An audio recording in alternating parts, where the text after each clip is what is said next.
I've noticed this past year, it doesn't matter what I'm flipping. If I put a Highland Cow on it, it sells, and it usually sells in less than 2 weeks. I honestly believe I could put a Highland Cow on a beat up, stinky, used plastic garbage can, and it would still sell. Hey guys, I'm Sylvia from Backyard Brushes in historic Fountain City, Wisconsin. And in today's video, I'm flipping 3 items using a Highland Cow. So let's roll up our sleeves and let's get creating.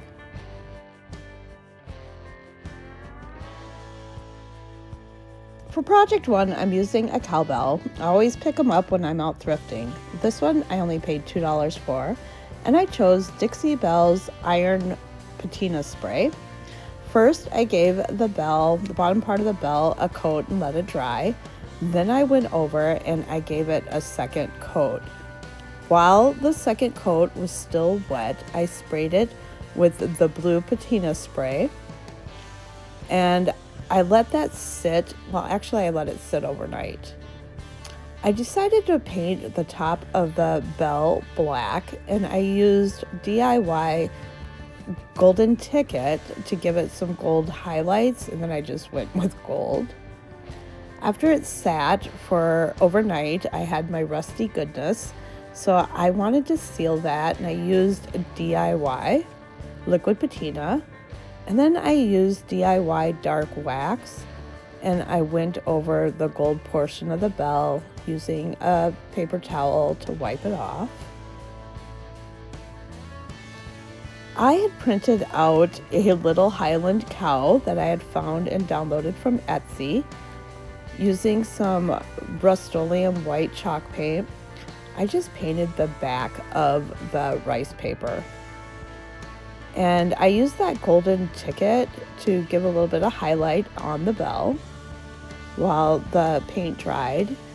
And then I just fussy cut my little Highland Cow and went over it as closely as I could to the cow. I decided I really didn't like the top part of the bell. It didn't really match. It was kind of dark. So I went with Skeleton Key by DIY and matched the flowers with the Highland Cow much better than the gold. So I just repainted it right on top of that wax, and I sealed it with liquid patina. I placed liquid patina right over the one side of the bell, and I just laid that Highland Cow right on top. I used a laser printer to print it out on a rice paper, and I just covered it right up with liquid patina. And I can link the rice paper that I used with my laser printer in the description. You do have to be careful with the papers that you use so you don't wreck your printer. And I just tied it off with a lace bow.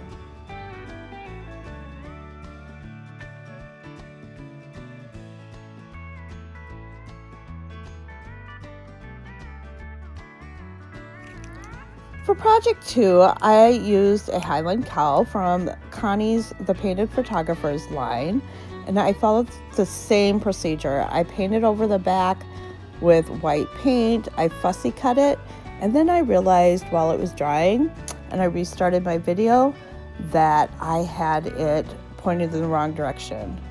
So I attached it the same way. I painted the handle black, and I used a lace fussy bow.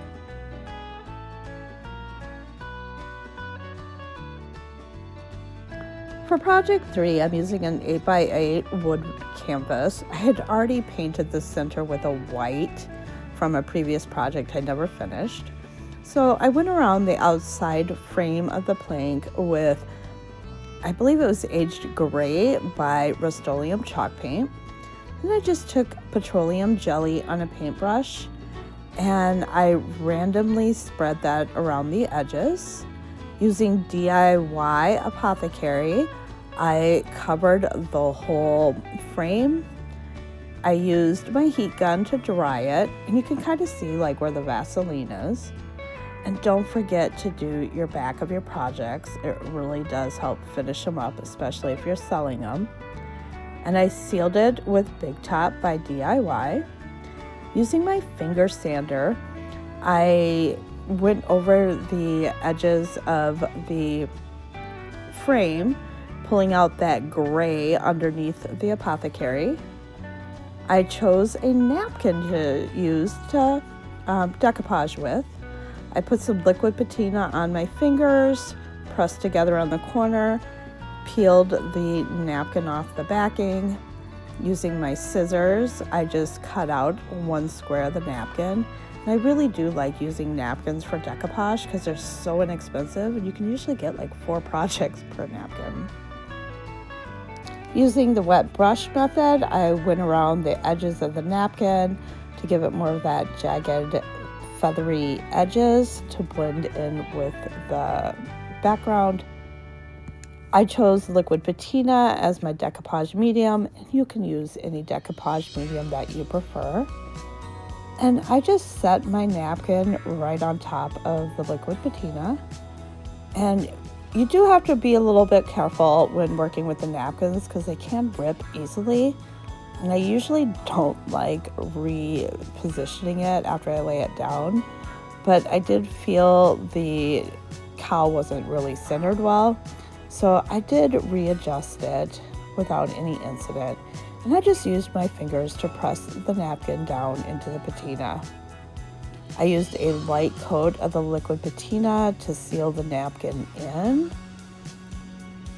Napkins can wrinkle rather easily regardless of what medium you're using. So I did choose to use the iron-on method. I grabbed a piece of parchment paper from the kitchen. I just cut out a square, laid it on top of the napkin, and with my Cricut mini heat press on high heat, I just ironed my wrinkles right on out. I then chose to go over the edges of the picture with DIY Olden Gray patina. So I just took a small brush and went around the edges. When everything was done and dry, I did use Big Top by DIY to seal the project.